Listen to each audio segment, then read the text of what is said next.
जय श्री राधे कृष्णा। प्रिय दोस्तों, आपके अपने YouTube channel India at your palm पर आपका बहुत बहुत स्वागत है। हिंदू धर्म में मकर संक्रांति का पर्व बहुत ही महत्वपूर्ण है।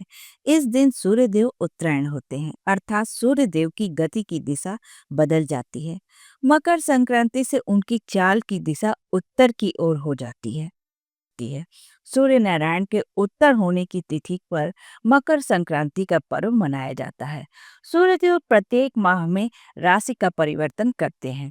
इस प्रकार 12 राशियों में सूर्य नारायण एक एक महीने रहते हैं और साल में 12 बार राशि परिवर्तन करने से 12 संक्रांतियां आती हैं। इनमें से 2 संक्रांति प्रमुख हैं, पहली कर्क संक्रांति और दूसरी मकर संक्रांति। मकर राशि सूर्य देव के पुत्र शनिदेव की राशि है, इसलिए मकर संक्रांति बहुत ही विशेष होती है। इस दिन पवित्र नदी में स्नान और उसके पश्चात दान करना बहुत ही लाभकारी माना जाता है। इस दिन गुप्त लक्ष्मी दान का भी विशेष महत्व है। गुप्त लक्ष्मी दान अर्थात वह दान जिसमें लक्ष्मी को छुपाकर दिया जाए। शास्त्रों में गुप्त लक्ष्मी दान की एक कथा का उल्लेख है। एक समय मकर संक्रांति के अवसर पर भगवान विष्णु और भगवान शिव गंगा स्नान कर रहे थे। उसी समय माता लक्ष्मी के मन में उन दोनों को देखने की जिज्ञासा प्रकट हुई। माता लक्ष्मी एक पेड़ की आड़ लेकर उन दोनों को देखने लगी। तभी भगवान विष्णु ने माता लक्ष्मी को अपनी तिरछी नजर से देख लिया और अब वह महादेव की तरफ देखकर यह सोचने लगे कि कहीं उन्होंने भी तो लक्ष्मी को देख नहीं लिया।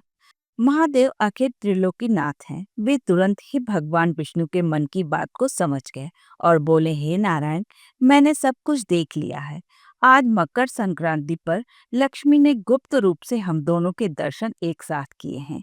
इसलिए मैं यह वरदान देता हूँ कि जो भी मनुष्य आज के दिन गुप्त लक्ष्मी का दान करेगा, उसके घर में कभी कोई भयानक बीमारी प्रवेश नहीं करेगी। महादेव के इसी वरदान के कारण मकर संक्रांति पर्व पर गुप्त लक्ष्मी का दान का विधान है। गांव में मकर संक्रांति पर गुप्त लक्ष्मी का दान करने के लिए तिल और चावल के लड्डू बनाते समय उसके भीतर 1 का या 2 का या 5 का सिक्का दबा दिया जाता है और उस लड्डू को मंदिर में दान कर दिया जाता है।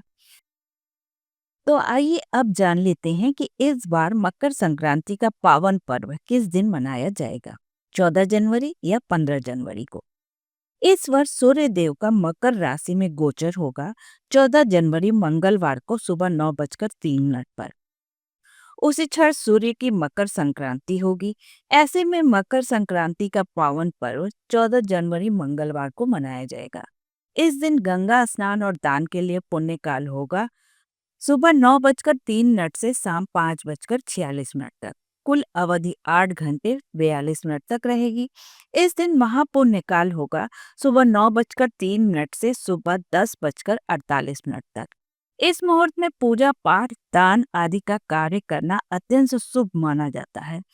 इस काल में तिल गुड़ अन्न वस्त्र आदि के साथ गुप्त लक्ष्मी का दान अवश्य करना चाहिए। इस दिन राहु काल होगा दोपहर 3:34 से 4:37 तक। राहु काल अशुभ समय होता है, इसलिए इस काल में स्नान दान हवन आदि का कार्य करने से बचना चाहिए। मकर संक्रांति से माघ मास का आरंभ हो जाता है। इस दिन से सभी रुके हुए शुभ व मांगलिक कार्य पुनः आरंभ हो जाते हैं। आशा करती हूँ ये जानकारी आपके लिए उपयोगी होगी, तो प्लीज़ वीडियो को लाइक करके अपनों में शेयर अवश्य करें और ऐसी ही महत्वपूर्ण जानकारी के लिए चैनल को सब्सक्राइब करके बेल आइकन प्रेस करना ना भूलें। धन्यवाद।